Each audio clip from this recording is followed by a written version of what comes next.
Welcome to Phone Transformer, where we are going to show you exactly how to restore deleted files on Android to save your important documents. It is a very simple process that can save you a lot of stress, so now let's get started. For step 1, you need to open the Google Files app on your smartphone to begin searching for your missing data.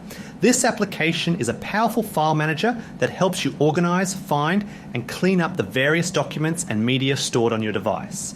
In step 2, look at the top left corner of the screen and tap on the 3 horizontal lines to open the main menu sidebar. This menu provides quick access to different categories and storage locations, making it the gateway to finding your hidden or recently removed items. For step 3, look through the list of options and tap on Trash to enter the temporary storage area for your deleted content. This folder is vital because it acts as a holding zone, giving you a limited window of time to recover files before they're gone forever. In step 4, you can browse through the list of your deleted documents and simply tap to select the specific items you want to recover. This screen displays everything you have recently sent to the bin, allowing you to pick and choose exactly what needs to be brought back.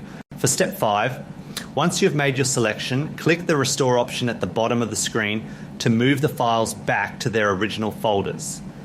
This final step instantly reverses the deletion process, making your documents fully accessible and usable on your phone once again. Thank you for watching, and please subscribe to the channel for more helpful tutorials.